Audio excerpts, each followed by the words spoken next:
안녕하십니까. 한눈에 알아보는 우리 나무라고 하는 나무도감 책을 집필한 박승철입니다. 오늘은 선인장과의 선인장 종류들 중에서 선인장 앞에 이렇게 부활절이라고 하는 말이 들어간 부활절 선인장에 대해서 살펴보겠습니다.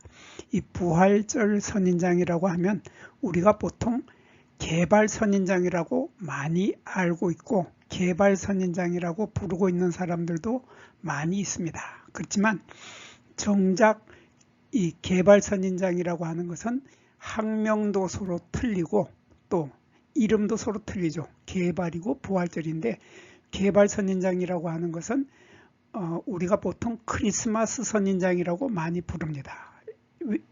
서양에서는 크리스마스 칵투스라고 해서 크리스마스 선인장이라고 하는 것이 바로 개발 선인장이고 부활절 선인장은 바로 이 학명을 가진 것이 부활절 선인장이며 꽃의 모습도 개발 선인장하고 많이 틀립니다. 꽃의 모습도 틀리고 그러니까 줄기의 모습도 부활절 선인장하고 개발 선인장은 서로 틀리기 때문에 이 두 이름을 혼동하지 말고 부활절 선인장이라고 따로 불러줘야 하기 때문에 오늘 부활절 선인장만 따로 떼어서 개발 선인장하고 무엇이 서로 다른지 살펴보도록 하겠습니다. 먼저 이 부활절 선인장의 꽃이 피는 시기, 언제 피는가 하는 것을 먼저 살펴보겠습니다. 이 부활절 선인장은 꽃이 봄에 피죠. 봄에 피고 봄에 3월달에서 4월달에 꽃이 피게 되는데 이 시기가 바로 부활절이 있는 그 시기입니다. 그 시기에 이 부활절 선인장에 이런 화려한 분홍색의 꽃이 피게 되는데 요 3, 4월에 꽃이 피는 부활절 선인장에 비해서 개발 선인장, 이 개발 선인장은 12월 달쯤에 절정을 이루게 됩니다. 보통 꽃이 11월 달에서 2월 달에 꽃이 피게 되는데 이렇게 11월에서 2월 달에 피게 되는데 크리스마스 전후를 해가지고 크리스마스를 전후로 꽃이 만발을 하게 되죠. 그래서 이 개발 선인장을 서양에서는 크리스마스 칵투스라고 합니다. 크리스마스 선인장이라고 하기 때문에 개발 선인장을 크리스마스 선인장으로 알고 있는 사람들도 많이 있습니다. 이렇게 개발 선인장에 꽃이 피는데 크리스마스 때쯤 피기 때문에 크리스마스 선인장으로 알려진 개발 선인장의 꽃 하나를 보면은 아주 재밌죠.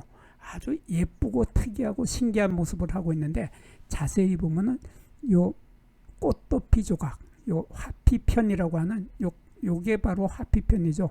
요 하나가 화피편 꽃도피 조각인데 이 꽃도피 조각이 아래쪽에 이렇게 삥 둘러서 한 줄로 배열이 되고 또 위쪽에 가서 이렇게 삥 둘려서 한 줄이 배열이 돼서 이 두 줄로 꽃도피 조각이 배열이 된다 하는 이러한 특징을 가지고 있는 것이 크리스마스 선인장인 개발 선인장입니다. 거기에 비해서 부활절 선인장의 꽃을 자세히 보면은 부활절 선인장은 요 보면은 두 줄로 배열이 되지 않고 요 부분에서 꽃잎들이 다 나와 가지고 전체적으로 겹꽃이 되어 있는 상태로 피어 있습니다. 겹꽃이 되어 있는 상태로 꽃잎처럼 보이는 이런 것들이 화피라고 하는데 우리말로는 꽃덮이라고 하는데 꽃덮이들이 이렇게 많은 숫자로 이렇게 올라와서 이런 겹꽃의 형태를 하고 있는데 요 부활절 선인장에서 주목해서 보아야 할 부분은 바로 이 부분이죠. 이 부분인데 이 부활절 선인장의 꽃이 활짝 피었을 때 보면 수술대가 진한 분홍색이죠. 진한 분홍색에 많은 수술대가 올라오고 수술대 끝에는 샛노란 아주 노란 이런 샛노란 빛의 이 꽃밥이 달리면서 꽃가루가 날아가게 되는데 요 수술대 가운데에서 밑에서 쭉 암술대가 올라옵니다. 암술대가 쭉 올라오고 이 부분에서 암술머리가 갈라지게 되는데 암술머리가 하나, 둘, 셋, 넷, 다섯 이렇게 5갈래로 암술머리가 갈라진다 하는 이런 특이한 점을 가지고 있는 것이 바로 부활절 선인장인데 여기에 비해서 개발 선인장의 꽃이 핀 모습을 자세히 보면은 전혀 틀리죠. 전혀 틀려서 이렇게 수술대, 하얀색의 수술대. 조금 전에 부활절 선인장은 요 진한 분홍색의 수술대였는데 개발 선인장은 여기 하얀색, 순백색의 흰색의 이러한 흰색의 수술대가 올라오고 수술대 끝에는 흰색의 꽃밥이 달립니다. 꽃밥이 흰색으로 달리게 되고 그 속에서 수술대들 많은 수술대 속에서 빨간색의 이런 길다란 암술대가 올라오고 암술대 끝에 암술머리가 이렇게 달리는데 암술머리는 5갈래로 갈라지지 않고 그냥 하나가 이렇게 암술머리가 있다 하는 이런 차이, 뚜렷한 차이점을 가지고 있는 것이 바로 이게 개발 선인장이죠. 이렇게 개발 선인장과 부활절 선인장은 꽃의 모습이 전혀 틀리다 하는 것을 알 수 있습니다. 그리고 요 부활절 선인장의 잎에 죄송합니다. 잎 아니고 줄기죠. 줄기. 요 부활절 선인장의 이러한 잎처럼 보이는 요것을 우리들은 줄기마디라고 합니다. 줄기마디. 한자로는 분절이라는 표현을 쓰는데 그러한 요 마디 하나 또 마디 하나 줄기가 이렇게 마디 하나가 올라오다가 둘로 갈라지고 여기도 마디 하나가 올라오다가 여기서 마디 하나가 또 나오고 위에 가서 마디가 또 둘로 갈라지고 이렇게 갈라지는 이러한 마디를 줄기마디라고 하고 한자로는 분절이라고 합니다. 이 분절의 길이가 3cm에서 4cm 정도 되는 이런 타원형 형태의 이러한 형태를 하게 되는데 요 줄기마디의 요 끝부분을 자세히 보면 이렇게 생겼죠. 이렇게 생겨가지고 여기에서 부드러운 털처럼 보이는 이러한 가시가 나와 있습니다. 가시들이 여기에 쫙 있게 되는데 이렇게 가시가 나와 있는 요것을 우리들은 가시가 달려있는 자리다 해서 가시자리라고 합니다. 우리말로는 가시자리이고 요거는 한자로는 자좌라고 합니다. 발음하기가 좀 어려운데 자좌라고 하는데 우리말로 그냥 가시자리 하면 쉽게 머릿속에 들어오기 때문에 요 부분을 여기를 가시가 많이 나는 요 부분을 우리들은 가시자리라고 하고 이렇게 돼서 요 부분에서 또 가시들이 아주 잔 가시들이 또 나오는 모습을 이런 모습을 볼 수 있고 요 줄기가시 죄송합니다. 줄기가시 아니고 줄기마디 요 줄기마디는 선인장과 식물들의 줄기마디에서는 낮에 햇빛을 받으면 여기에서 광합성을 하게 되고 밤이 되면은 여기에서 산소가 엄청 많은 산소가 나와 가지고 우리 집안에 있는 나쁜 공기를 없애주는 공기 정화기 역할을 해주는 산소를 잔뜩 내뿜어 주는 것이 바로 줄기가시입니다.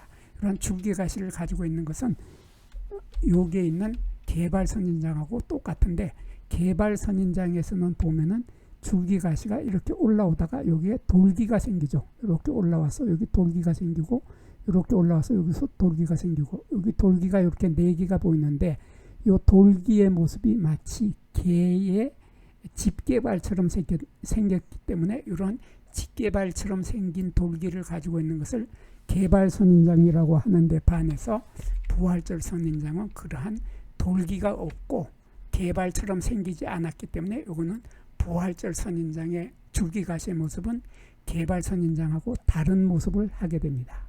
그리고 이 개발 선인장이나 부활절 선인장이나 키를 보면은 키가 30cm에서 45cm 정도 자라게 되는데 이 크기는 개발 선인장도 마찬가지입니다. 개발 선인장도 30cm에서 45cm 정도 되고 두 나무는 모두 다 오래되면 줄기의 아랫부분에 요 줄기마디들이 점점 굵어져서 목질화돼서 나무로 변하게 되는 이러한 모습은 둘 다 같습니다. 둘 다 같은 이러한 모양의 아주 예쁘고 특이한 이러한 예쁜 꽃을 피우는 것이 부활절 선인장이었습니다. 여기에서 잠깐 구독과 좋아요를 누르는 시간을 갖도록 하겠습니다. 여기 나무도감 공부는 박승철이 사진을 찍고 박승철이 글을 쓴 한눈에 알아보는 우리 나무라고 하는 나무도감 책을 펼쳐서 공부를 하였습니다. 공부를 하고 난 후에 만나게 되는 나무는 바로 내 친한 친구를 만나는 것처럼 반갑고 호기심 넘치고 흥미진진한 기쁨을 가슴 가득 안겨주게 될 것입니다. 오늘의 공부는 여기서 마치도록 하겠습니다. 감사합니다.